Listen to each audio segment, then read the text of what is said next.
പറഞ്ഞതെല്ലാം നറേറ്റീവുകളാണ്. ഇനി അങ്ങനെ ആണെങ്കിൽ എന്താണ്, എന്നെ തൂക്കിക്കൊല്ലും. 2-3 പത്രസമ്മേളനങ്ങൾ നടത്തിയിട്ട് ഞാൻ മാപ്പ് പറയണമെന്ന് പറഞ്ഞു. എൻ്റെ ആ സമയത്ത് ഒരു ഹ്യൂമർ സെൻസും ആ പ്രായത്തിൻ്റെ ഒരു ഇതിലുമാണ് ഞാൻ ഒരു കുന്നംകുളം മാപ്പിട്ട്. ഇപ്പോഴും വിശ്വസിക്കുന്ന ഒരു കാര്യം എന്ന് പറഞ്ഞാൽ ജനാധിപത്യത്തിൽ മിനിസ്റ്റർ ഇസ് ദ ബോസ്. ഇപ്പോൾ ഈ മിനിസ്റ്റർക്ക് ഇത് വേണ്ടെന്ന് പറഞ്ഞാൽ വേണ്ട, അത്രേ ഉള്ളൂ. കാരണം അദ്ദേഹമാണ് തിരഞ്ഞെടുക്കപ്പെട്ടിരിക്കുന്ന വ്യക്തി. ഇൻബോക്സിൽ കിടക്കുന്ന ഒരു file illegally IT act violate ചെയ്തിട്ട് പുള്ളി ചെയ്തിരിക്കുകയാണ്. ഇഷ്ടമില്ലാത്ത അച്ചി തൊട്ടതെല്ലാം കുറ്റം എന്ന് പറഞ്ഞ പോലെ എങ്ങനെയെങ്കിലും കഷ്ടപ്പാടുപെട്ട് ഒരു കുറ്റം കണ്ടുപിടിക്കാൻ വേണ്ടി രാവിലെ തൊട്ട് ഇറങ്ങിക്കഴിഞ്ഞാൽ വേണ്ടതിലധികം കിട്ടും. അങ്ങനെയാണെങ്കിൽ ഞാൻ വാ പൂട്ടിയിട്ട് നടക്കാം. നമ്മൾ പലപ്പോഴും നമുക്കിഷ്ടപ്പെടാത്ത രീതിയിലുള്ള ഒരു പെരുമാറ്റമോ അല്ലെങ്കിൽ നമ്മളെ ആരെങ്കിലും നമ്മുടെ തീരുമാനങ്ങളെ ചോദ്യം ചെയ്യുന്നത്, അത് ഒരുപക്ഷെ നമ്മുടെ മേലുദ്യോഗസ്ഥനാകാം അല്ലെങ്കിൽ രാഷ്ട്രീയ നേതൃത്വമാകാം. അങ്ങനെ വരുമ്പോൾ അവർക്ക് നമ്മൾ കൊടുക്കുന്നൊരു പ്രതികരണം, ഒരു മറുപടി എന്ന് പറയുന്നത്, നമ്മളിരിക്കുന്നത് ഒരു ഉന്നതനായ ഒരു IAS ഉദ്യോഗസ്ഥനാണ്. അപ്പോൾ നമ്മളിൽ നിന്നുണ്ടാകുന്നൊരു പെരുമാറ്റവും നമ്മളുടെ പ്രതികരണവും ഒക്കെ തന്നെയും സമൂഹം മറ്റുള്ളവരെക്കാൾ കുറച്ചുകൂടി സൂക്ഷ്മതയോടെ വീക്ഷിക്കും. അതിനെക്കുറിച്ച് നമ്മൾ എപ്പോഴെങ്കിലുമൊക്കെ ഒരു ജാഗ്രത പാലിക്കുക, അല്ലെങ്കിൽ അതിനെക്കുറിച്ച് നമ്മൾ ബോധേഡാകേണ്ടതില്ല എന്നാണോ താങ്കൾ കരുതുന്നത്? നാട്ടുകാരെന്ത് പറയും, അവരെന്ത് പറയും, ഇവരെന്ത് പറയും എന്നൊക്കെ പറഞ്ഞിട്ട് വേണം നിങ്ങൾ സംസാരിക്കാൻ എന്ന് പറഞ്ഞാൽ വീണ്ടും നേരത്തെ പോയിന്റിലോട്ട് പോയി. നിങ്ങൾക്കൊരു ഫ്രീഡം ഓഫ് സ്പീച്ച് ഉണ്ടെങ്കിൽ you have the freedom to offend also. Freedom to offend ആണ് ഫ്രീഡം ഓഫ് സ്പീച്ച്. അത് ലീഗലി എവിടം വരെ പെർമിസിബിൾ ആണ് അവിടം വരെ നിങ്ങൾക്ക് പോകാം. ഇപ്പോൾ സമൂഹ മാധ്യമങ്ങൾ നിങ്ങളൊരു കോമൺ സെൻസ് ഉപയോഗിച്ച് നോക്കൂ. ഒരു ഫേസ്ബുക്ക് അല്ലെങ്കിൽ ഇൻസ്റ്റാഗ്രാം എവിടെയെങ്കിലും ആയിക്കോട്ടെ, അവിടെയൊക്കെ കമ്മ്യൂണിറ്റി സ്റ്റാൻഡേർഡ്സ് ഉണ്ട് ഇല്ലേ? അവിടെ എന്ത് സംസാരിക്കാം, എന്ത് സംസാരിച്ചുകൂടാ, എന്ത് പോസ്റ്റ് ചെയ്യാം, അവിടെ കമ്മ്യൂണിറ്റി സ്റ്റാൻഡേർഡ്സ് ഉണ്ട്. ആ കമ്മ്യൂണിറ്റി സ്റ്റാൻഡേർഡ്സ് നിങ്ങൾ ലംഘിച്ചാൽ നിങ്ങൾക്കെതിരെ അവിടെ റിപ്പോർട്ട് ചെയ്യും, നിങ്ങൾ എടുത്ത് കളയും, അല്ലെങ്കിൽ നിങ്ങൾക്കെതിരെ ആ പോസ്റ്റ് എടുത്ത് കളയുകയൊക്കെ ചെയ്യും. ആ കമ്മ്യൂണിറ്റി സ്റ്റാൻഡേർഡ്സ് വയലേറ്റ് ചെയ്യാത്തിടത്തോളം കാലം നിങ്ങൾ അവിടെ ഇന്നത് സംസാരിക്കാൻ പാടില്ല എന്ന് ആർക്കാണ് പറയാൻ അവകാശമുള്ളത്? അത് കോമൺ സെൻസ് അല്ലേ?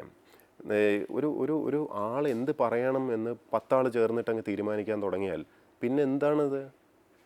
നിങ്ങൾ എന്ത് ചിന്തിക്കണമെന്ന് ഞാൻ പറയാൻ തുടങ്ങിയാൽ എന്താണത്? ഇതിനെയൊക്കെയാണ് ഫാസിസം എന്ന് സാധാരണ നമ്മൾ മനസ്സിലാക്കാറ്. കാരണം നിങ്ങളുടെ ഫ്രീഡം ഓഫ് സ്പീച്ചും നിങ്ങളുടെ ആ ഒരു ഫ്രീഡം ഓഫ് എക്സ്പ്രഷൻ, നിങ്ങളുടെ ഫ്രീഡം ഓഫ് തോട്ട്, ഇതൊക്കെ റെസ്ട്രിക്റ്റ് ചെയ്യപ്പെടേണ്ടതാണ് എന്ന് കുറച്ച് പേരെങ്കിലും ചിന്തിക്കാൻ തുടങ്ങുന്നുണ്ടെങ്കിൽ ഇറ്റ് ഈസ് ആക്ച്വലി ഡേഞ്ചറസ്. ഈ IAS IPS ആയിക്കോട്ടെ, അല്ലെങ്കിൽ ഒരു ഉന്നത പദവിയിലിരിക്കുന്ന ആ ഉന്നത പദവിയൊക്കെ എടുത്ത് കളയും. ഞാൻ പറഞ്ഞാൽ അതൊക്കെ ഒരു തെറ്റായ ധാരണയാണ്. ഇത് IAS ആണെങ്കിൽ വാലൊന്നുമില്ല, IPS ആണെങ്കിലും വാലൊന്നുമില്ല. ഇതൊക്കെ ഒരു മിത്ത് ക്രിയേറ്റ് ചെയ്ത് വെച്ചിരിക്കുകയാണ്. We are just professionals. കുറേ കാലം കഴിയുമ്പോൾ നമ്മളുടെ ഒരു അറിയാതെ എവിടെയൊക്കെ ഒരു മെച്യൂരിറ്റിയുടെ ഒരു തടവറയിൽ നമ്മളൊക്കെ അകപ്പെട്ടു പോകുന്നു. അതിൻ്റെ ഒരു ആവശ്യമില്ല എന്നാണോ താങ്കൾ പറയുന്നത്? അത് ചോദിക്കാൻ കാരണം പലപ്പോഴും സോഷ്യൽ മീഡിയയിലുള്ള താങ്കളുടെ പ്രതികരണം, ഒരുപക്ഷെ താങ്കൾ ജയാതിലക്കിനെതിരെ അദ്ദേഹത്തിൻ്റെ ഫോട്ടോ വെച്ച് ഈ മാടമ്പള്ളിയിൽ യഥാർത്ഥ മനോരോഗി എന്ന് പറയുന്നതിനപ്പുറത്തേക്ക് അതിനും എത്രയോ മുമ്പ് താങ്കൾ കോഴിക്കോട് കളക്ടറായിരുന്ന കാലത്ത് MK രാഘവൻ MP ഒരു താൻ പറയുന്ന ബില്ലുകൾ കളക്ടർ ഒപ്പിടുന്നില്ല എന്ന് പറഞ്ഞപ്പോൾ താങ്കൾ കുന്നംകുളത്തിൻ്റെ മാപ്പാണ് അതിന് മറുപടിയായി പോസ്റ്റ് ചെയ്തത്. ഈ മേഴ്സിക്കുട്ടിയമ്മ ഒരു വിമർശനം താങ്കൾക്കെതിരെ ഉന്നയിച്ചപ്പോൾ ഹൂ ഈസ് ദാറ്റ് മേഴ്സിക്കുട്ടിയമ്മ എന്ന രീതിയിൽ താങ്കളൊരു ചോദ്യം ഉന്നയിക്കുന്നു. മാത്രവുമല്ല താങ്കളുടെ പലപ്പോഴുമുള്ള പ്രതികരണങ്ങൾ, എനിക്ക് IAS കിട്ടിയത് ഒരിക്കലും ഞാൻ ഈ ഓണക്കിറ്റിൽ സൗജന്യമായി ആരും തന്നതല്ല, എൻ്റെ കഴിവുകൊണ്ട് ഞാൻ വാങ്ങിയതാണ്. അതിൽപ്പോഴും ആ ഓണക്കിറ്റ് വാങ്ങുന്ന പാവങ്ങൾ എവിടെയൊക്കെയോ താങ്കളൊന്ന് ആ പ്രതികരണങ്ങളാണ് അവിടെയൊക്കെ നമുക്ക് അത്രയും സ്വാതന്ത്ര്യം, എന്ത് ഫ്രീഡവും ഉപയോഗിക്കാം എന്നൊരു കാഴ്ചപ്പാടാണോ താങ്കൾ? 2 കാര്യം പറയാം. ഒന്ന്, ഈ പറഞ്ഞതെല്ലാം നറേറ്റീവുകളാണ്. ഇനി അങ്ങനെ ആണെങ്കിൽ എന്താണ്, എന്നെ തൂക്കിക്കൊല്ലുമോ? എനിക്ക് സംസാരിക്കാൻ സ്വാതന്ത്ര്യം ഉണ്ടല്ലോ. നിങ്ങൾക്ക് ഇഷ്ടപ്പെടുന്നില്ലെങ്കിൽ ഇഷ്ടപ്പെടുന്നില്ല എന്ന് പറഞ്ഞാൽ മതി. That is A freedom of speech. അത് ആദ്യം അംഗീകരിക്കണം. രണ്ടാമത്, ഇതൊക്കെ നറേറ്റീവാണ്. ഇപ്പോൾ മേഴ്സിക്കുട്ടിയമ്മ ഞാൻ പറഞ്ഞു, അവരെൻ്റെ അമ്മയെക്കാട്ടിലും പ്രായമുള്ളൊരു ലേഡിയാണ്. ഒരു വെൽ ആക്സെപ്റ്റഡ് ലീഡറാണ്. വളരെ ഞാൻ റെസ്പെക്റ്റ് ചെയ്യുന്ന ഞാൻ മീറ്റ് ചെയ്തിട്ടില്ല, അവരെന്നെ മീറ്റ് ചെയ്തിട്ടില്ല, അറിയില്ല അവരെന്താണ് ഇത് പബ്ലിക് ഡൊമൈനിൽ പറഞ്ഞതെന്ന് പോലും എനിക്കറിയില്ലായിരുന്നു. ഈ ഡോക്ടർ ജയതിലക ചെയ്ത ഈ പ്രവൃത്തിയെക്കുറിച്ചുള്ള പോസ്റ്റിൻ്റെ കീഴിൽ വേറെ ഏതോ ഒരാൾ വന്നിട്ട് കമൻറ്റ് പറയുകയാണ്, എനിക്കിത് എന്തിനെ പറ്റി പറഞ്ഞാണെന്ന് പറയും. ഹൂ ഇസ് ദാറ്റ് എന്നാണ് ഞാൻ ചോദിച്ചത്. ഇതിലെന്താണ് ഇത്ര വലിയ പ്രശ്നം? ഇനി എന്താ ഹൂ ഇസ് ദാറ്റ് എന്ന് ചോദിച്ചാൽ വലിയ തല പോകുന്ന കേസാണോ? എന്താ എനിക്ക് ചോദിക്കാൻ പാടില്ലേ? ഞാൻ പറയുന്നത്, നിങ്ങൾ എങ്ങനെ സംസാരിക്കണമെന്ന് കയറി നിയന്ത്രിക്കാനും ഇതൊക്കെ തുടങ്ങുമ്പോൾ അതിനെ ഫാസിസം എന്നേ ഞാൻ പറയുള്ളൂ. 2, കാലിക്കറ്റ് ഇരിക്കുന്ന പീരീഡിൽ ഇപ്പം ബില്ലും ഈ വിഷയങ്ങളും നിങ്ങൾ പറഞ്ഞു. ഇപ്പം അത് എം കെ രാഘവൻ അദ്ദേഹവുമായിട്ട് പറഞ്ഞ് രമ്യതയിൽ തീർന്നൊരു വിഷയമാണ്. It's nothing but A generation gap and difference in sense of humour. അത്രേ ഉള്ളൂ, അത്രേ പറയാനുള്ളൂ. കാരണം അദ്ദേഹം ആ സമയത്ത് 2-3 പത്രസമ്മേളനങ്ങൾ നടത്തിയിട്ട് ഞാൻ മാപ്പ് പറയണമെന്ന് പറഞ്ഞു. അദ്ദേഹത്തിൻ്റെ അടുത്ത് മാപ്പ് പറയണം. അങ്ങനെ വന്ന സമയത്ത് എൻ്റെ ആ സമയത്ത് ഒരു ഹ്യൂമർ സെൻസും ആ പ്രായത്തിൻ്റെ ഒരു ഇതിലുമാണ് ഞാൻ ഒരു കുന്നംകുളം മാപ്പിട്ടു. ഇത് ഇഷ്ടപ്പെടുന്ന ചിരിക്കണം എന്നുള്ളവർക്ക് ചിരിക്കാൻ ഇഷ്ടമില്ലാത്തവരെ ഞാൻ നിർബന്ധിച്ച് ചിരിപ്പിക്കുകയില്ല. ബട്ട് അതിൻ്റെ അർത്ഥം എന്താണ്? ഇനി മുതൽ നിങ്ങൾ IAS ആണെങ്കിൽ ഇങ്ങനെ ഇടാമോ, IASകാർക്ക് അങ്ങനെയാണെങ്കിൽ IASകാർക്ക് പറയാവുന്ന തമാശകളുടെ ഒരു ലിസ്റ്റ് എനിക്ക് വേണം. അല്ലെങ്കിൽ IASകാർക്ക് പറയാവുന്ന, ചെയ്യാവുന്ന, ഉപയോഗിക്കാവുന്ന വാക്കുകൾ, പ്രയോഗങ്ങൾ. ഇപ്പം മാടമ്പള്ളിയിലെ മനോരോഗി ഇത് എന്താണെന്ന് എല്ലാവർക്കും അറിയാം. It is A usage. ഞാൻ ഇപ്പം എന്താ പറയുക, അങ്കമാലിയിലെ പ്രധാനമന്ത്രി എന്ന് പറഞ്ഞാൽ അതിൻ്റെ അർത്ഥം പ്രധാനമന്ത്രിയെ പറ്റിയാണോ? ഇതൊക്കെ കോമൺ സെൻസ് ഉപയോഗിക്കണം. ഒരു പ്രയോഗമാണ്. ഇഡിയംസ് ആൻഡ് ഫ്രേസസ് എന്ന് പറഞ്ഞ റെനൻ മാർട്ടിൻ്റെ ഒരു പുസ്തകം കിട്ടും. അത് വായിച്ച് ഇംഗ്ലീഷിലുള്ള കിട്ടും. മലയാളത്തിൽ അങ്ങനെ ഒരു പുസ്തകം ഇറങ്ങാത്തതുകൊണ്ട് വേറെ വഴിയില്ല. അല്ലെങ്കിൽ മലയാള സിനിമകൾ കുറച്ച് കണ്ടാൽ അത് മനസ്സിലാവും. ഇപ്പം ഈ ഒരു പ്രയോഗം നിരോധിക്കപ്പെട്ട പ്രയോഗമാണോ? അതിൻ്റെ അർത്ഥം എന്താണ്? യഥാർത്ഥത്തിലുള്ള ആൾ ഇതല്ല, വേറൊരാളാണ്. അതാണ് അതിൻ്റെ അർത്ഥം, അല്ലേ? മാടമ്പള്ളിയിൽ അത് സിനിമ കണ്ടതല്ലേ, സിനിമയ്ക്കകത്ത് പറയാൻ മാടമ്പള്ളിയിലെ മനോരോഗി ഇതല്ല, നമ്മൾ വിചാരിക്കുന്ന കൂട്ടല്ല, മറ്റേ ആളാണ് എന്ന് പറയുന്നതാണ്. അപ്പോൾ ഇവിടെ ആ പത്രത്തിൽ റിപ്പോർട്ട് ചെയ്തുകൊണ്ടിരിക്കുന്ന റിപ്പോർട്ടറൊന്നുമല്ല യഥാർത്ഥത്തിലുള്ള റിപ്പോർട്ട് എഴുതിക്കൊണ്ടിരിക്കുന്നത് ഡോക്ടർ ജയതിലകാണ് എന്നാണ് അവിടെ പറയുന്നത്. ഇതൊരു പ്രയോഗമാണ്. ഉടനെ അതിനകത്ത് മാടമ്പള്ളി കാണാനില്ല, മനോരോഗി മാത്രം കാണാൻ തുടങ്ങിയാൽ അപ്പോൾ ഇതേ മാടമ്പള്ളിയിലെ ആളാണോ? കോമൺ സെൻസും ലോജിക്കും വേണം. ഒരു ഇഷ്ടമില്ലാത്ത അച്ചി തൊട്ടതെല്ലാം കുറ്റം എന്ന് പറഞ്ഞ പോലെ എങ്ങനെയെങ്കിലും കഷ്ടപ്പാടുപെട്ട് ഒരു കുറ്റം കണ്ടുപിടിക്കാൻ വേണ്ടി രാവിലെ തൊട്ട് ഇറങ്ങിക്കഴിഞ്ഞാൽ വേണ്ടതിലധികം കിട്ടും. അങ്ങനെയാണെങ്കിൽ ഞാൻ വാ പൂട്ടിയിട്ട് നടക്കാം, ഞാൻ ഇനി ഒന്നും പറയാൻ പാടില്ല. പക്ഷെ അതിനെനിക്ക് സൗകര്യമില്ല. കാരണം ഭരണഘടന എനിക്ക് അവകാശം തന്നിട്ടുണ്ട്. വീണ്ടും ഞാൻ പറയണം, എല്ലാവരെയും സൂചിപ്പിച്ചുകൊണ്ട് സംസാരിക്കണം എന്നൊന്നും ഭരണഘടനയിൽ എവിടെയും പറഞ്ഞിട്ടില്ല. രാവിലെ തൊട്ട് രാത്രി വരെ എല്ലാവരും പുകഴ്ത്തിക്കൊണ്ട് നടക്കണമെന്നോ അങ്ങനെയൊക്കെ ചെയ്യുന്നവരുണ്ട്, ഇല്ലയെന്ന് ഞാൻ പറയുന്നില്ല. അങ്ങനെ ചെയ്യുന്ന ഉദ്യോഗസ്ഥർ ഇഷ്ടം പോലെയുണ്ട്. എന്താ പറയുക, യാതൊരു സെൽഫ് റെസ്പെക്റ്റും ഇല്ലാതെ തന്നെ രാവിലെ തൊട്ട് രാത്രി വരെ ഓരോരുത്തരെ പുകഴ്ത്തിക്കൊണ്ട് നടക്കാം. അത് ചെയ്യാൻ എനിക്ക് കഴിവില്ലാണ്ടല്ല, എനിക്കതിന് താല്പര്യമില്ലാത്തതുകൊണ്ടാണ്. I'm not made that way. ഞാൻ പറയുന്ന ഒരു ഇൻ്റലക്ച്വൽ ഓണസ്റ്റി എന്ന് പറഞ്ഞൊരു സാധനം വേണ്ടേ? അപ്പോൾ അങ്ങനെ ആകുമ്പോൾ കുറച്ച് ഇങ്ങനത്തെ അതിന് വരുന്ന ബുദ്ധിമുട്ടുകളൊക്കെ ഞാൻ സഹിച്ചോളാം. ഇപ്പോൾ ഈ പറയുന്ന ഒരു വ്യക്തികളായിട്ട് എനിക്ക് പേഴ്സണലി യാതൊരു പ്രശ്നമോ വിരോധമോ ഒന്നുമില്ല. ഇപ്പോൾ പ്രൊഫഷണലി എന്തെങ്കിലും കുറ്റം പറയാനുണ്ടോ? ഒന്നുമില്ല. ഞാൻ എവിടെയെങ്കിലും പണി എടുത്തില്ല എന്ന് ആർക്കെങ്കിലും പരാതിയുണ്ടോ? പണി കൂടുതലെടുത്തതിൻ്റെ ബുദ്ധിമുട്ട് മാത്രമേ ഉള്ളൂ. ഇപ്പോൾ ഈ ചെയ്ത വർക്കിനും ശബാഷൊന്നും ആരും പറയണമെന്നൊന്നും ഞാൻ പറയുന്നില്ല. പക്ഷേ അതൊന്നും കാണാതെ അതൊക്കെ അങ്ങ് നള്ളിഫൈ ചെയ്യണം. എല്ലാം അങ്ങ് നെഗേറ്റ് ചെയ്തിട്ട് നിങ്ങൾ ഇങ്ങനെ പറഞ്ഞില്ലേ, അങ്ങനെ പറഞ്ഞില്ലേ, പിച്ചിയില്ലേ, മാന്തിയില്ലേ, നുള്ളിയില്ലേ എന്ന് പറഞ്ഞ് ട്രിവിയലൈസ് ചെയ്യാണ്. ഈ കോൺവെർസേഷനും ഡിസ്കോഴ്സും മുഴുവനും ട്രിവിയലൈസ് ചെയ്യുന്ന ഒരു ഏർപ്പാടാണ് സത്യത്തിൽ ആകെ എനിക്ക് ഇതിനകത്ത് കഷ്ടം തോന്നുന്നത്. എൻ്റെ അഭിപ്രായ സ്വാതന്ത്ര്യം വിമർശിക്കേണ്ടത് ഞാൻ വിമർശിക്കും. അത് ഈ സർവീസിൽ ഇരുന്നു കൊണ്ട് തന്നെ ഞാൻ ചെയ്യും. കാരണം ഭരണഘടന എനിക്ക് അതിനുള്ള സ്വാതന്ത്ര്യം അവകാശവും തരുന്നുണ്ട്. ആ രീതിയിൽ താങ്കൾ മുന്നോട്ട് പോകുമ്പോൾ താങ്കൾക്കത് കരിയർ അല്ലെങ്കിൽ പ്രൊഫഷണലി താങ്കൾക്ക് ഏതെങ്കിലും രീതിയിൽ ഒരു ബാഡ് ഇമേജ് അല്ലെങ്കിൽ ബാഡ് മാർക്കോ ട്രാക്ക് റെക്കോർഡിൽ എവിടെയെങ്കിലുമൊക്കെ ഒരു ബ്ലാക്ക് മാർക്ക് വീഴുമെന്ന് താങ്കൾ ചിന്തിക്കുന്നുണ്ടോ? അതിനെ താങ്കൾ ബോധേഡാവുന്നുണ്ടോ? കരിയർ എന്നൊക്കെ പറഞ്ഞു കഴിഞ്ഞാൽ നമ്മളിപ്പോൾ ജനിച്ചു വീഴുന്നത് IAS ആവുന്നു, ഇങ്ങനെ ആവുന്നു, അങ്ങനെയൊന്നും വിചാരിച്ചിട്ടൊന്നുമല്ല. എനിക്ക് ലോ വളരെ ഇഷ്ടമുള്ളൊരു പ്രൊഫഷനാണ്. സിവിൽ സർവീസ് ഞാൻ ഭയങ്കരമായിട്ട് എൻജോയ് ചെയ്യുന്ന ഒരു പ്രൊഫഷനാണ്. കാരണം ക്യാൻവാസ് വളരെ വലുതാണ്. നമ്മൾ ഏതൊക്കെ ഡിപ്പാർട്ട്മെൻറ്റ് കൈകാര്യം ചെയ്യാൻ അവസരം കിട്ടിയിട്ടുണ്ടോ അവിടേക്ക് എന്തെങ്കിലും നമുക്ക് സാറ്റിസ്ഫാക്ടറി ആയിട്ട് തോന്നുന്ന കാര്യങ്ങൾ ചെയ്യാൻ പറ്റിയിട്ടുണ്ട്. ഒരാളുടെ ലൈഫെങ്കിലും നമുക്ക് സ്പർശിക്കാനൊരു അവസരം കിട്ടും.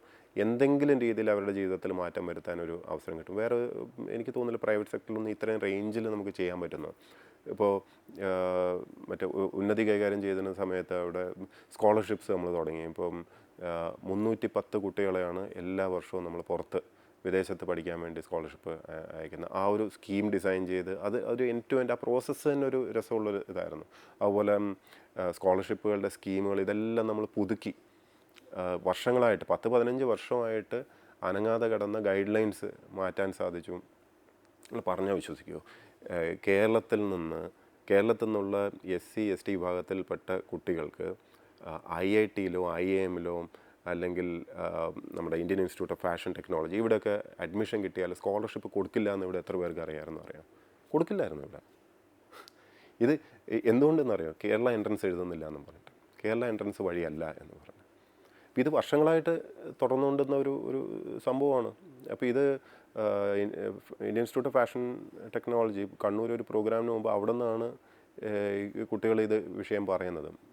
അപ്പോൾ ഇതിൻ്റെ ഗൈഡ് ലൈൻസ് മുഴുവനും പുതുക്കി നമുക്ക് ഇറക്കാൻ പറ്റി. എത്രയോ കുട്ടികൾക്ക് അതുകൊണ്ട് ഞാൻ പറഞ്ഞത് നമുക്കൊരു സാറ്റിസ്ഫാക്ഷൻ കിട്ടുന്നത് ഇതിനൊക്കെ, ഇത് നമ്മളങ്ങ് തകർക്കുകയല്ല, പക്ഷേ you become part of the process. അത് നയപരമായിട്ടുള്ള, അതാണ് സെക്രട്ടേറിയറ്റിലുള്ളൊരു ഗുണം. അത് നയപരമായിട്ടുള്ള തീരുമാനങ്ങൾ, നമുക്ക് വലിയ ഇമ്പാക്റ്റ് ഉണ്ടാക്കാൻ പറ്റുന്ന കാര്യങ്ങൾ ചെയ്യാൻ സാധിക്കുന്നു. ഇപ്പോൾ കൃഷിയിൽ ഉദാഹരണത്തിന് ഇപ്പോൾ എത്രയോ തരിശുഭൂമി കിടക്കുകയാണ്. അപ്പോൾ 1,00,000-ലധികം തരിശുഭൂമി നമ്മൾ ഐഡൻറ്റിഫൈ ചെയ്തു. 1,00,000-ലധികം തരിശുഭൂമി കേരളം പോലുള്ള ഇത്രയും ഫലഭൂയിഷ്ടമായിട്ടുള്ള മണ്ണുള്ള സ്ഥലത്ത്.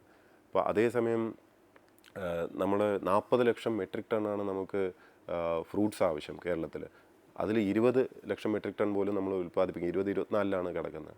30 ലക്ഷം മെട്രിക് ടണ്ണാണ് നമുക്ക് പച്ചക്കറി ആവശ്യം. അതും ഒരു 15 ഉള്ളൂ. ഇതിൽ തന്നെ ബനാന, അതായത് പഴം എടുത്ത് മാറ്റിക്കഴിഞ്ഞാൽ നമ്മൾ 10-ൽ താഴെ ഉള്ളൂ.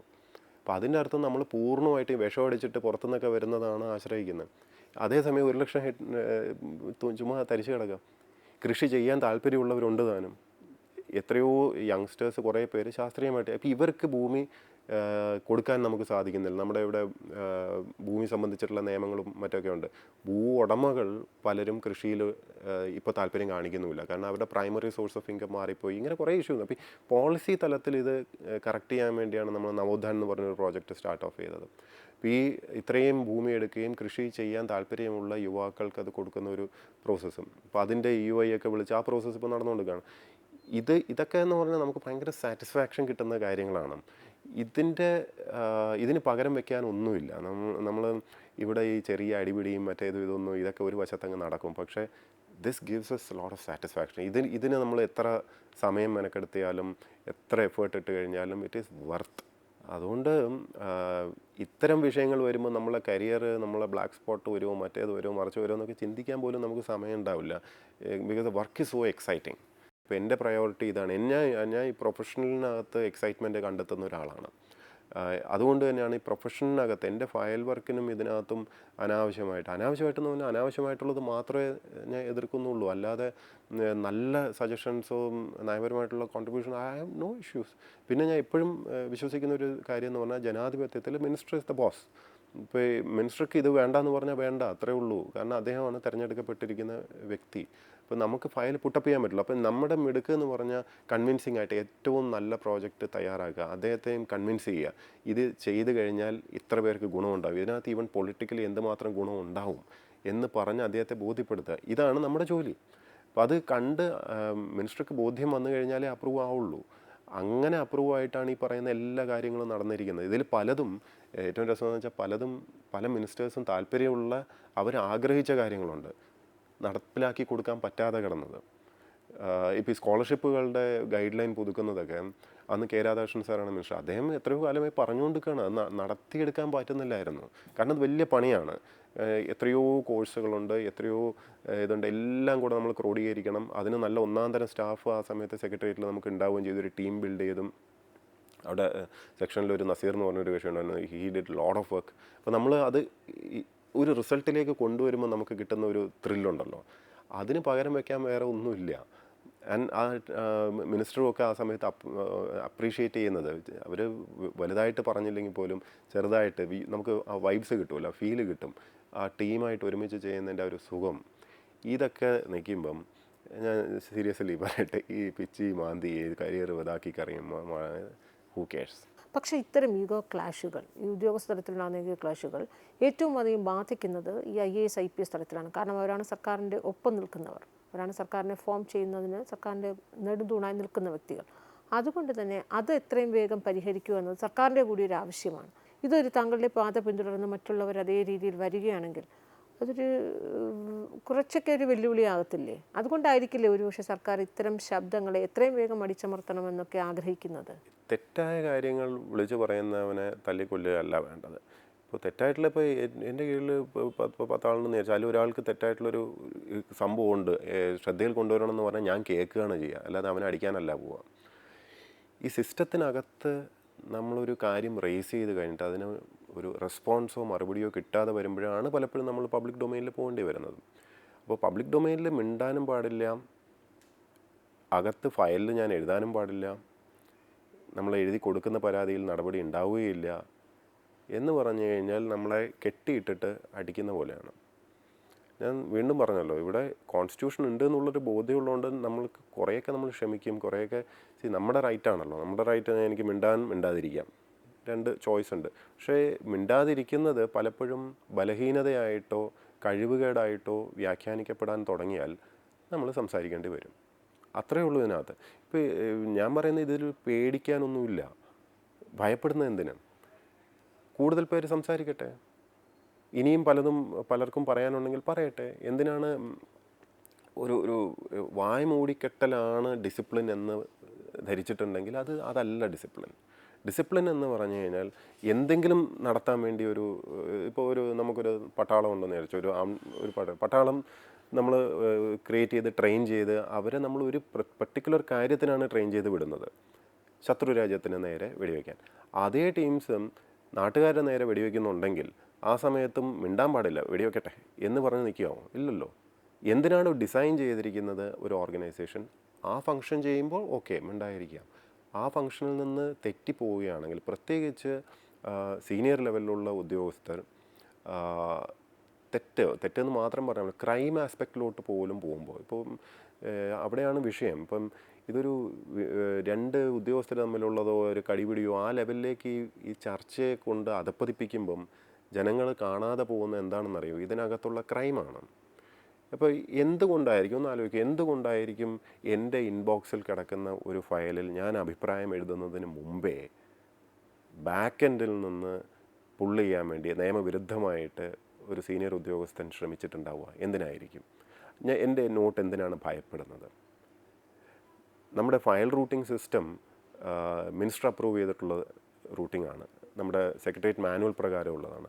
അതിന് വിരുദ്ധമായിട്ട് ഒരു നോട്ട് അടിച്ചിട്ട് ഒരു ഉദ്യോഗസ്ഥന് ഫയൽ റൂട്ടിംഗ് മാറ്റാൻ സാധിക്കുമോ? പറ്റില്ല. അങ്ങനെ ഒരു അറ്റംപ്റ്റ് നടന്നിരിക്കുന്നു. അത് കഴിഞ്ഞ് ഇൻബോക്സിൽ കിടക്കുന്ന ഒരു file illegally IT act violate ചെയ്തിട്ട് പുള്ള് ചെയ്തിരിക്കുകയാണ്. രേഖയുള്ള കാര്യങ്ങൾ, ഇതൊന്നും ഞാൻ പബ്ലിക് ഡൊമൈനിൽ വിളിച്ച് പറഞ്ഞിട്ടില്ലെന്നേ ഉള്ളൂ. പക്ഷേ ഇതൊക്കെ രേഖയുള്ളതാണ്, ഇതിലൊക്കെ പരാതി കൊടുത്തിട്ടുള്ളതാണ്, ഇത് ഗവൺമെൻറ് പരിഗണനയിലുള്ളതാണ്. I hope there will be action on that. കാരണം ഇതൊക്കെ ക്രൈമാണ്. ഇപ്പോൾ ഈ ക്രൈം സംഭവിച്ച് കഴിയുമ്പോഴും അയ്യോ മേലുദ്യോഗസ്ഥനാണ് എന്ന് പറഞ്ഞ്, ഞാൻ ചോദിക്കട്ടെ, ഒരാൾ കൊലപാതകം ചെയ്ത് കഴിഞ്ഞാൽ അയാൾ അയ്യോ മേലുദ്യോഗസ്ഥനല്ലേ കൊന്നോട്ടെ എന്നാണോ പറയുക? Crime is A crime. അത് റിപ്പോർട്ട് ചെയ്യപ്പെടേണ്ടതാണ്, അതിൽ നടപടി എടുക്കേണ്ടതാണ്. ഇതിലൊക്കെ എന്തിനാണ് ഭയപ്പെടുന്നത്? എവിടെയെങ്കിലും ക്രൈം നടന്നിട്ടുണ്ടെങ്കിൽ ആൾക്കാർ പറയണമെന്നാണ്. വളരെ ഗുരുതരമായ കുറ്റകൃത്യങ്ങൾ അവിടെ നടന്നിട്ട് താങ്കൾ അത് ആ സംവിധാനത്തിൽ തന്നെ പരാതിപ്പെടുകയും ചെയ്തു. പക്ഷേ താങ്കൾക്ക് അനുകൂലമായൊരു നടപടി ഉണ്ടായില്ല. അതിന് ഇത്രയും കാലതാമസം വന്നപ്പോഴാണ് അങ്ങ് വേറെ ഓപ്ഷൻ ഇല്ലാതെ താങ്കളത് പബ്ലിക് ഡൊമൈനിൽ ഇത് പറയേണ്ടി വന്നു. അപ്പോൾ ഒരുപക്ഷെ താങ്കൾ അനുഭവിച്ചതിന് പോലെ അല്ലെങ്കിൽ അതിന് എത്രയോ സമാനമായ അതിനപ്പുറത്തേക്ക് ദുരന്തങ്ങൾ അല്ലെങ്കിൽ അത്രയും അധികം സഫർ ചെയ്യുന്ന എത്രയോ ഉദ്യോഗസ്ഥർ ഈ നമ്മുടെ സെക്രട്ടേറിയറ്റിനുള്ളിലോ അല്ലെങ്കിൽ ഭരണ സംവിധാനത്തിലൊക്കെ ഉണ്ട് എന്നത് ഉറപ്പാണ്. എന്തുകൊണ്ടാണ് അവിടെ ഒരു കൃത്യമായ ഇടപെടൽ നടത്താനായി രാഷ്ട്രീയ സംവിധാനങ്ങൾക്ക് കഴിയാതെ പോകുന്നത്? എന്തുകൊണ്ടായിരിക്കും? ഇത് രാഷ്ട്രീയ സംവിധാനങ്ങളെ കുറ്റപ്പെടുത്തിയിട്ട് കാര്യമില്ല. ഇത് ബ്യൂറോക്രസിയുടെ തെറ്റാണ്. ബ്യൂറോക്രസി ഉണർന്ന് പ്രവർത്തിക്കണം. ഓരോരുത്തരിലും നിക്ഷിപ്തമായിട്ടുള്ള ചുമതല അവനവൻ ചെയ്യണം. അല്ലാതെ ആരെങ്കിലും പുറത്തുനിന്ന് വന്നിട്ട് രക്ഷപ്പെടുത്തുമെന്ന് പറഞ്ഞിട്ട് വല്ല കാര്യമുണ്ടോ? അവനവൻ്റെ ചുമതലയും അധികാരവും വരെ മറ്റുള്ളവർക്ക് വിട്ടുകൊടുത്തു കഴിഞ്ഞിട്ട് പിന്നെ നമ്മൾ തന്നെ ഇരുന്ന് കരഞ്ഞിട്ട് വല്ല കാര്യമുണ്ടോ? ഏറ്റവും നല്ല ഉദാഹരണം പറയാം, ഇപ്പോൾ സ്റ്റാറ്റ്യൂട്ടറി പവേഴ്സ് ഉണ്ടല്ലോ. സ്റ്റാറ്റ്യൂട്ടറി പവേഴ്സ് എന്ന് പറഞ്ഞു കഴിഞ്ഞാൽ നിയമം പാസ്സാക്കും. ഇപ്പോൾ പാർലമെൻ്റ് ആവാം, അസംബ്ലി ആവാം, നിയമം പാസ്സാക്കും. ആ നിയമത്തിനകത്ത് പറയും ആരാണ് ഈ അവകാശം അല്ലെങ്കിൽ ഈ അധികാരം ഉപയോഗിക്കേണ്ടതെന്ന്. അപ്പോൾ ആരാ നേരിട്ട് അസംബ്ലി അല്ലെങ്കിൽ പാർലമെൻറ്റ് നേരിട്ട് ഒരു പവർ കൊടുക്കുകയാണ്. ഇടയിൽ ആരുമില്ല കേട്ടോ, നേരിട്ട് കൊടുക്കുകയാണ്. ചിലപ്പോൾ കൊടുക്കുന്നത് ഒരു ജില്ലാ കളക്ടർക്കായിരിക്കും. അപ്പോൾ അങ്ങനെ CRPC ഒക്കെ അങ്ങനത്തെയാണ്. ആക്ടിനകത്ത് തന്നെ പറഞ്ഞിരിക്കുകയാണ് കളക്ടറുടെ അധികാരം ഇതാണ്. ഇപ്പോൾ എന്തെങ്കിലും ഒരു നിയമത്തിൽ പറഞ്ഞിട്ടുണ്ടെങ്കിൽ അതാണ്. ഇപ്പോൾ പല ഇതിനകത്ത് NOC കൊടുക്കുകയും മറ്റൊക്കെ ചെയ്യുന്നത് സ്റ്റാറ്റ്യൂട്ടറി ആയിട്ടാണ് പലരും NOC കൊടുക്കുന്നത്. എന്തെങ്കിലും കൺസ്ട്രക്ഷൻ്റെ ആയിരിക്കാം, വാട്ട് എവർ ഇറ്റ് ഇസ്. അപ്പോൾ ഈ NOC കൊടുക്കാൻ വേണ്ടി നിയമം നേരിട്ട് അയാളിൽ നിക്ഷിപ്തമായിട്ടിരിക്കുന്ന ആ പവർ ഉപയോഗിക്കാൻ വേണ്ടി വേറെ ആരുടെയെങ്കിലും വിളിച്ചു ചോദിക്കേണ്ട കാര്യമുണ്ടോ? വേറെ ആരുടെങ്കിലും ശുപാർശ എടുക്കുക. അതല്ല ജനാധിപത്യം. ആൾക്കാർ തെറ്റിദ്ധരിച്ചിരിക്കുന്നത് ജനാധിപത്യം എന്ന് പറഞ്ഞു കഴിഞ്ഞാൽ ഈ സ്റ്റാറ്റ്യൂട്ടറി ആയിട്ടുള്ള പവേഴ്സ് വിനിയോഗിക്കാൻ വേണ്ടി ചർച്ച നടത്തിയിട്ട് നാട്ടുകാരുടെയൊക്കെ ശുപാർശ എടുക്കുക, അവിടുത്തെ MLA യുടെ MP യുടെ ഒക്കെ അഭിപ്രായം എടുക്കുക. അതിനൊന്നുമല്ല ജനാധിപത്യം എന്ന് പറയുന്നത്. ജനാധിപത്യം എന്ന് പറഞ്ഞാൽ തിരഞ്ഞെടുക്കപ്പെട്ടവരിലൂടെ ഭരണം നടപ്പിലാക്കുന്നതാണ്. ഇത് മോബോക്രസി ലെവലിലേക്ക് പോകുമ്പോഴാണ് ഇതിൻ്റെ ആ ചട്ടക്കൂടും അതിൻ്റെ നിയമങ്ങളോ റൂൾ ഓഫ് ലോ എല്ലാം അങ്ങനെയൊക്കെ ചെയ്യാൻ തുടങ്ങിയാണ്. വിളിച്ച് പറയുന്നവന് മാത്രമേ ന്യായം നടക്കുള്ളൂ. വിളിച്ച് പറയാനും ശുപാർശ പറയാനും ഇല്ലാത്തവനും കൂടെ ഉള്ളതാണ് ഈ സിസ്റ്റം. ഈ സിസ്റ്റം എല്ലാവർക്കും ഫെയർ ആയിരിക്കണം. അതിനാണ് ഈ റൂൾ ഓഫ് ലോ എന്ന് പറയുന്ന സംഭവം. ഇതൊക്കെ നമ്മൾ പറയുമ്പോഴും ട്രാജഡി എന്താണെന്ന് വെച്ചാൽ ഇത് മനസ്സിലാക്കാൻ പോലും ഉള്ള ഒരു മനസ്സോ അല്ലെങ്കിൽ ആ ഒരു പക്വതയോ ഇല്ലാത്തവരാണ് ബഹുഭൂരിപക്ഷം പേരും. വളരെ സൂപ്പർഫിഷ്യലായിട്ടാണ് ചർച്ചകൾ പോലും പോകുന്നത്. ഇതാണ് ജനാധിപത്യം എന്ന് പറഞ്ഞു കഴിഞ്ഞാൽ ശുപാർശയുടെ പുറത്ത് എന്തും ചെയ്തു കൊടുക്കുന്നതാണ് ജനാധിപത്യം, അല്ലെങ്കിൽ അതൊരു റൈറ്റാണ്, അങ്ങനെയാണ് ശരി എന്ന് വിശ്വസിക്കുന്ന ഒന്ന് വെറുതെ നോക്കിയാൽ മതി. നമ്മളിപ്പോൾ ചില നിയമങ്ങൾ നടപ്പിലാവുന്നതിൻ്റെ രീതി നോക്കുമ്പോൾ തന്നെ നമുക്ക് ഈ വികലമായിട്ടുള്ള കാഴ്ചപ്പാട് കൊണ്ട് ജനങ്ങൾക്കുണ്ടാകുന്ന ബുദ്ധിമുട്ട് മനസ്സിലാവും. ഇപ്പോൾ പലർക്കും വീട് വെക്കാൻ വേണ്ടി നിലം കൺവേർട്ട് ചെയ്യാൻ ഞാൻ കൃഷി വകുപ്പ് കൈകാര്യം ചെയ്തുകൊണ്ടും കൂടെ പറയുകയാണ്. ഫയലുകളിൽ പലപ്പോഴും കാണാറുണ്ട് ചെറിയ തുണ്ട് ഭൂമികൾ ഓരോരുത്തർ കൺവേർട്ട് ചെയ്യാൻ വേണ്ടി അതിൻ്റെ പ്രോസസ്സ്, അതിന് എടുക്കുന്ന കാലതാമസം, ബുദ്ധിമുട്ട്, ഇതൊക്കെ നമ്മൾ കാണാറുണ്ട്. അതേസമയം ചിലരുടെ കാര്യങ്ങളിൽ ഇതൊന്നും അത്ര വലിയ പ്രശ്നമല്ലാതെന്നും നമുക്ക് കാണാം. പ്രബലരായിട്ടുള്ള ആൾക്കാർ, വലിയ ബിസിനസ്സുകാർ, ഇവരുടെ ഒന്നും പ്രശ്നമാവുന്നതായിട്ട് നമ്മൾ കാണുന്നുമില്ല. ഒരേ നിയമം എങ്ങനെ രണ്ട് പേർക്ക് രണ്ട് രീതിയിൽ ഇൻ്റർപ്രറ്റ് ചെയ്യപ്പെടാൻ സാധിക്കുന്നു? ഇതാണോ ജനാധിപത്യം? അപ്പോൾ അതിൻ്റെ അർത്ഥം എന്താണെന്ന് വെച്ചാൽ അതിന് പറയാനും ഇടപെടാനും ഒക്കെ ആൾക്കാരുണ്ടായി എന്നാണ് എന്ന് മനസ്സിലാവുന്നത്. ജനാധിപത്യം എന്ന് പറഞ്ഞാൽ ശക്തന് വേണ്ടി ഇടപെടുന്നതല്ല. ജനാധിപത്യം എന്ന് പറഞ്ഞാൽ ഇടപെടൽ വേണ്ടാന്നൊന്നുമല്ല. ഇപ്പോൾ ഉദ്യോഗസ്ഥർ നമ്മളെ കണ്ണിൽപ്പെടാത്ത പലതും കാണും. ഇപ്പോൾ എസ്പെഷ്യലി ഫീൽഡിൽ ഇരിക്കുന്ന സമയത്ത് MLA മാർ അവരൊക്കെയാണ് പഞ്ചായത്ത് മെമ്പർമാർ, ഇവരൊക്കെയാണ് ഫീൽഡിൽ ജനങ്ങളുമായിട്ട് നേരിട്ട് ഇൻട്രാക്ട് ചെയ്യുന്നത്. അപ്പോൾ അവരാണ് പലപ്പോഴും നമുക്ക് ഏറ്റവും പ്രധാനപ്പെട്ട കാര്യങ്ങൾ പറഞ്ഞു തരിക. അവരുടെ ശുപാർശ എന്ന് പറഞ്ഞു കഴിഞ്ഞാൽ അത് വെറും ശുപാർശ ആയിരിക്കില്ല, ന്യായമായിട്ടുള്ള കാര്യമായിരിക്കും, ന്യായമായിട്ടുള്ളൊരു ഇൻപുട്ടാണ്. അതെടുത്തിട്ട് ആ ഇൻപുട്ട് എടുക്കരുതെന്നല്ല, എടുക്കണം. അതെടുക്കുമ്പോഴേ നമ്മുടെ തീരുമാനങ്ങൾ കൂടുതൽ ശരിയാവുള്ളൂ. ശരി മാത്രമല്ല, കൂടുതൽ ശരിയാവണമല്ലോ. ഇപ്പോൾ ഒരു സ്ഥലത്തൊരു പെർമിഷന് വേണ്ടി വരുമ്പോൾ അവിടെ ചുറ്റുപാടുമുള്ള സാധാരണക്കാരന് പെർമിഷൻ കിട്ടിയിട്ടില്ല എന്നുള്ളൊരു അറിവ് ചിലപ്പോൾ നമുക്ക് കിട്ടുന്നത് ഒരു പഞ്ചായത്ത് മെമ്പറിൽ നിന്നായിരിക്കും. അങ്ങനെ വരുമ്പോൾ ഞാൻ എന്ത് ചെയ്യണം? ഇവിടെയും കൊടുക്കരുത്.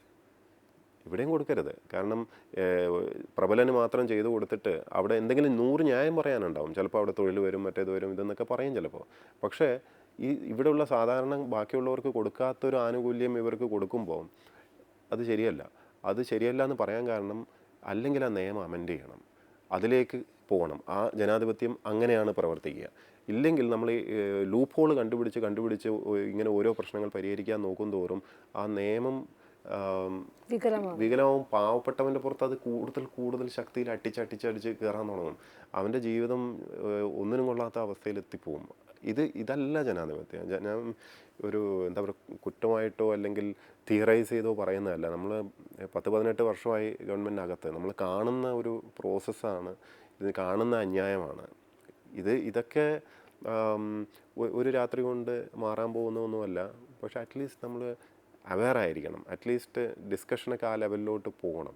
വളരെ സൂപ്പർഫിഷ്യലായിട്ട് ഈ പിച്ചി മാന്തി ലെവലുള്ള ചർച്ചകളും ഇതൊക്കെ നടക്കുന്നതിൻ്റെ ഒരു പ്രധാന കാരണം എനിക്ക് തോന്നിയിട്ടുള്ളതെന്ന് പറഞ്ഞാൽ ഇപ്പോൾ കൂടുതലും ചാനൽ ചർച്ചകൾ നയിക്കുന്ന ബൗദ്ധികമായ നിലവാരമാണ് എല്ലാവർക്കും. ഈ ചാനൽ ചർച്ചകൾ പലതെന്ന് പറഞ്ഞാൽ ഒരു ഈവൻറ്റ് മാനേജ്മെൻറ്റിൽ MC സംസാരിക്കുന്ന പോലെയാണ്. ഒരു ഈവൻറ്റിൽ വന്നിട്ട് എന്തുണ്ട് മറ്റേ എന്നൊക്കെ പറയുന്ന പോലെ അവിടെ ആ സൂപ്പർഫിഷ്യൽ ലെവൽ അത്ര ഡെപ്തേ വേണ്ടു, ഒരു നേരത്തേക്കേ ആവശ്യമുള്ളൂ. അതാത് ദിവസത്തെ പത്രസമ്മേളനം, അതാത് ദിവസത്തെ ന്യൂസ് ബുള്ളറ്റിൻ, അത് കഴിഞ്ഞു എന്ന് വിശ്വസിക്കുന്ന രീതിയിൽ പൊതുസമൂഹത്തിൻ്റെ ചിന്ത പോകുന്നതുകൊണ്ടും കൂടെയാണ്. ആൻഡ് പബ്ലിക്കും ഒരു ഇൻ്റലക്ച്വൽ ഡെപ്തിലോട്ടുള്ളൊരു കാര്യം മനസ്സിലാക്കാനുള്ള ക്ഷമയൊന്നും ഇല്ല. ആർക്കും ക്ഷമയില്ല, താല്പര്യവുമില്ല. ഇപ്പോൾ ഒരു ബൗദ്ധികമായിട്ടുള്ള വളരെ അറിവുണ്ട് എന്ന് വിശ്വസിക്കുന്ന പലരും തന്നെ അവർ വന്ന് സ്റ്റേറ്റ്മെൻ്റ് അങ്ങ് പറയാൻ പലരും അങ്ങനെയും കാണാറുണ്ട്. നമ്മൾ വിശ്വസിക്കും ആൾക്കാരെ, അല്ലേ? ഒരു സോഴ്സ് ഓഫ് ഇൻഫർമേഷൻ വെച്ചിട്ടാണ് ക്രെഡിബിലിറ്റി കൊടുക്കുക. ഇപ്പോൾ സോഴ്സ് ഓഫ് ഇൻഫർമേഷൻ ഇന്ന ആൾ പറഞ്ഞു, ഇപ്പോൾ നമ്മളിപ്പോൾ ശാസ്ത്രത്തെപ്പറ്റി ഐൻസ്റ്റൈൻ പറഞ്ഞിട്ടുണ്ടെന്ന് പറഞ്ഞാൽ നമ്മൾ വിശ്വസിക്കും. ഇന്ന വിഷയം ഐൻസ്റ്റൈൻ പറഞ്ഞതാണ്, അല്ലെങ്കിൽ ന്യൂട്ടൺ പറഞ്ഞു എന്നൊക്കെ നമ്മൾ ബഹുമാനത്തോടെ അത് കേൾക്കും. എന്ന് പറഞ്ഞ പോലെ നമ്മൾ കേരളത്തിലെ പൊതുസമൂഹത്തിൽ ഒരു ബുദ്ധിജീവിയെന്നോ അല്ലെങ്കിൽ വളരെയധികം അറിവുണ്ട് എന്ന് വിശ്വസിക്കുന്ന പലരും എന്ന് ഞാൻ അങ്ങനെ അടച്ചാക്ഷേപിച്ച് പറയല്ല കേട്ടോ. പക്ഷേ പലരും വന്ന് പറയുന്ന കാര്യങ്ങൾ അതിനെക്കാട്ടിലും സൂപ്പർഫിഷ്യൽ. ഇവരുടെ ആ ഒരു ഇൻ്റലക്ച്വൽ ഡെപ്ത് പല വിഷയങ്ങളിലും, എസ്പെഷ്യലി ടെക്നിക്കൽ കാര്യങ്ങളിലും അഡ്മിനിസ്ട്രേറ്റീവ് കാര്യങ്ങളിലും ഒക്കെ ഉള്ള ഡെപ്ത് വളരെ വളരെ തുച്ഛമാണ്. നിയമത്തിൽ ഇപ്പോൾ ആസ് എ ലോ ഗ്രാജുവേറ്റ് എനിക്ക് തോന്നാറുണ്ട്, അയ്യോ ഇങ്ങനെയൊക്കെയാണോ ഇവർ മനസ്സിലാക്കി വെച്ചിരിക്കുന്നത് എനിക്ക് തോന്നാറുണ്ട്. അപ്പോൾ ടെക്നിക്കൽ കാര്യങ്ങൾ, ആ ടെക്നിക്കലായിട്ടുള്ള അറിവുള്ളവർക്ക് എന്തുമാത്രം തോന്നുന്നുണ്ടാവുമെന്ന് ഞാൻ പറയില്ല. കാരണം നമ്മുടെ ഡൊമെയിൻ കൂടുതലും കൈപ്പെടുത്തി അല്ലെങ്കിൽ കൈവശപ്പെടുത്തി ഇരിക്കുന്ന ആൾക്കാർ നന്നായി സംസാരിക്കാൻ അറിയുന്നവരാണ്. എഴുത്തിൽ നിന്നുള്ള ശ്രദ്ധ പോയി. ഇപ്പോൾ ആൾക്കാർ നോൺ ഫിക്ഷൻ വായന വളരെ കുറഞ്ഞു. ഫിക്ഷൻ വായിക്കുന്നുണ്ട്, നോവൽ അത് ഇതൊക്കെ വായിക്കുന്നുണ്ട്. പക്ഷേ നോൺ ഫിക്ഷൻ വളരെയധികം കുറഞ്ഞത് കാരണം അതും മറ്റ് ഭാഷകളിലുള്ള ഇംഗ്ലീഷിലും മറ്റൊക്കെയുള്ള നോൺ ഫിക്ഷൻ തീരെ വായന കുറവാണ്. മലയാളത്തിൽ എത്രമാത്രം നോൺ ഫിക്ഷൻ ട്രാൻസ്ലേഷൻ വരുന്നുണ്ട് എന്നുള്ളതും കൂടെ ഒന്ന് ആലോചിക്കണം. അപ്പോൾ ഈ ലോകത്ത് നടക്കുന്ന കാര്യങ്ങളോ ഏറ്റവും അപ്ഡേറ്റഡ് ആയിട്ടുള്ള വിഷയങ്ങളെക്കുറിച്ചുള്ള അറിവ് മലയാള ഭാഷയിലോട്ട് നോൺ ഫിക്ഷനിൽ വളരെ കുറവേ വരുന്നുള്ളൂ. അതിൽ തന്നെ വായന കുറവാണ്. അപ്പോൾ ഫിക്ഷൻ വായിച്ചിട്ടുള്ള നല്ല ചടുലമായിട്ടുള്ള മലയാളത്തിൽ കുറച്ച് കാര്യങ്ങളൊക്കെ പറഞ്ഞു കഴിഞ്ഞാൽ അതാണ് ശരി എന്ന് പൊതുസമൂഹവും വിശ്വസിച്ച് പോവുകയാണ്. ആരെയും കുറ്റം പറഞ്ഞിട്ട് കാര്യമില്ല. അപ്പോൾ actual correct right information public ഡൊമൈനിലും കിട്ടുന്നില്ല. അപ്പോൾ അവരും അങ്ങ് സെപ്റ്റായി പോവുകയാണ്, അവരും അങ്ങ് വിശ്വസിച്ച് പോവുകയാണ്. ആരെയും കുറ്റം പറഞ്ഞിട്ട് കാര്യമില്ല. This is how it is. ഒരു സമൂഹത്തിൻ്റെ ഒരു അവസ്ഥ എന്ന് അല്ലാണ്ടൊന്നും പറയാനില്ല. ഇത് ഞാൻ ഒരു വിമർശനാത്മകമെന്നോ ഞാൻ വലിയ സംഭവമായിട്ട് പറയല്ല കേട്ടോ. Because I am also part of this. ബോധപൂർവമാണ് ഇടയ്ക്ക് ഞാൻ നോൺ ഫിക്ഷൻ വായന കൂട്ടാൻ ശ്രമിച്ചത്. കാരണം എനിക്ക് തന്നെ ഇടയ്ക്ക് തോന്നി ഇത് ഇപ്പോൾ ഈ പോകുന്ന ട്രെൻഡിനനുസരിച്ച് എന്നാലും നമ്മളുടെ അണ്ടർസ്റ്റാൻഡിങ് വളരെ വികലമായി പോകുന്നു എന്ന് എനിക്ക് തന്നെ തോന്നിയതിന് ശേഷമാണ് നോൺ ഫിക്ഷൻ വായന വളരെയധികം കൂട്ടുകയും ഫിക്ഷൻ ശരിക്കും ഞാൻ കുറച്ചു. കാരണം ഫിക്ഷൻ ആണ് മലയാളികൾ ഇപ്പോഴും ഏറ്റവും കൂടുതൽ വായിക്കുന്നത്, അതും മലയാളം ഫിക്ഷൻ. എന്നിട്ട് നമ്മളത് ലോകോത്തരമാണെന്ന് വിശ്വസിക്കുക. അല്ലാന്നൊന്നും ഞാൻ പറയില്ല. പക്ഷേ നമ്മൾ തന്നെ നമ്മുടെ ഭാഷയിലുള്ള എല്ലാം ഭയങ്കരമാണെന്ന് പറഞ്ഞ് നമ്മളെന്തോ സംഭവമാണെന്ന് പറയുന്ന ഒരു സംഭവം ഉണ്ടല്ലോ, അതിലേക്ക് വന്നു കഴിയുമ്പോൾ നമുക്ക് പിന്നെ ഒരു തെറ്റും നമ്മളെപ്പറ്റി ഒരു തെറ്റും നമുക്ക് തോന്നില്ല. നമ്മൾ പുറം ലോകം കണ്ടെങ്കിലേ മനസ്സിലാവുള്ളൂ നമ്മൾ എവിടെ നിൽക്കുന്നു എന്ന്. നമ്മൾ ഭയങ്കരമാണ് നമ്മൾ തന്നെ പറയും.